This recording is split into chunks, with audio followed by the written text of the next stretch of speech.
Today I'm going to show you 3 of the most common drumming injuries, and at the end of the video I've got a bonus for you. By the way, if you're new to Brad Allen Drums, I'm a former U.S. Army drummer, now based out of Kansas City. I'm also a private drum teacher who has helped many students master the art of drumming, including my student Joel McCoy, who became a professional drummer and now plays in Nashville. Okay, let's talk about the most obvious injury first, hearing loss. Many drummers have suffered from this. I was fortunate. My teacher made me very aware of this early on. Here's how you avoid it. Most hearing loss occurs from being exposed to very high volumes. So if you're playing rudimental snare indoors, you should be wearing earplugs whenever possible. It's not as bad outdoors because a lot of the sound is dissipated.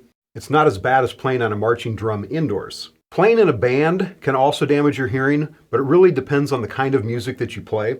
Rock bands tend to play very loud, so again, in that situation, earplugs might be necessary. You'll still be able to hear what's going on. It just takes down the overall volume of everything, including your drums. If you can't hear with the earplugs in, it might be that they're just not really necessary for that situation. It's just not really that loud. Personally, I never wear earplugs when I perform, but we're playing acoustic jazz and it never really gets that loud. Any earplugs will usually work fine. I prefer foam earplugs because they're a lot more comfortable. I'll put a link in the notes below so you can see exactly which ones I recommend. By the way, if you're enjoying these videos, please click those like and subscribe buttons. That really helps me to grow this channel. Thank you in advance. The other thing is I always wear headphones when I practice the drum set.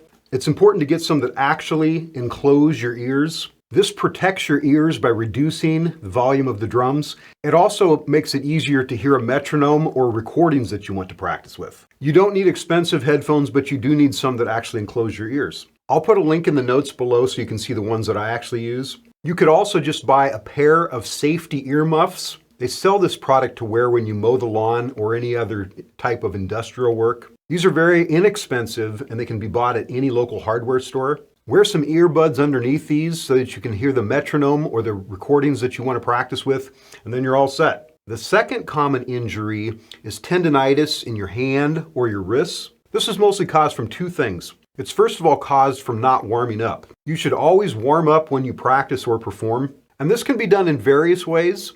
If you're practicing, always start by playing slow and softer until your hands are warmed up.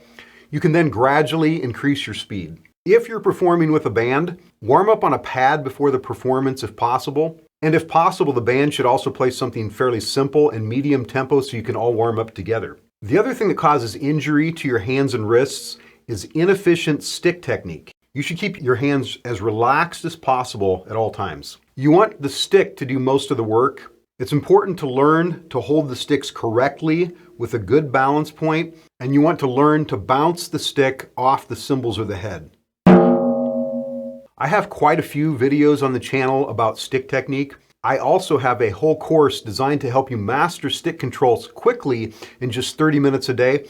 I'll put a link in the notes so you can check it out. The third type of drumming injuries are back injuries. There are several ways to avoid this. The first is to stand up frequently anytime you're practicing or performing on the drum set. The longer you sit in the same position, the more chance you'll injure your back. Just standing up for 15 or 30 seconds can help you avoid these injuries. You should apply this to other things you do as well. When you're driving long distances, try stopping about every hour. Get out of the car and walk around a little bit. This is much better for your back than driving 3 or 4 hours without stopping. The second thing is to get a throne with a backrest.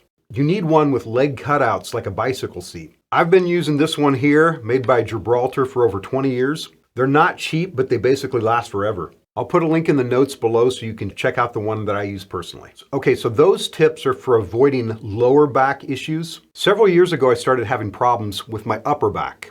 It got so bad that I thought I was going to have to stop playing the drum set. I went to a physical therapist and he told me that these pains were caused from basically weak muscles in my upper back. I started doing a couple exercises at the gym to strengthen those muscles, and pretty soon all the pain was gone. I've never had a problem since. I also have a stretching exercise that a personal trainer gave me, and I'll put a link to those 2 exercises as well as that stretching exercise in the notes below so you can check those out as well. Now for the bonus that I mentioned earlier. As a thank you for watching today, I have a free gift that I'd like to send you. I have a list of 10 drum beats that all drummers need to know, and it also comes with an exclusive video demonstrating all those beats. Again, all free. Just follow the link in the video or in the comments below. Please comment below and tell me if there are other injuries that you've experienced or that you're aware of that I didn't cover here. Or if you want to just comment helpful, that would also be really awesome. Be sure to subscribe to my channel for new drum videos every week. Thank you for watching, and as I mentioned earlier, I have several videos on stick control that I know will also really help you prevent injuries. My video on full strokes will probably be the most beneficial. Please watch that next, and we'll see you next time.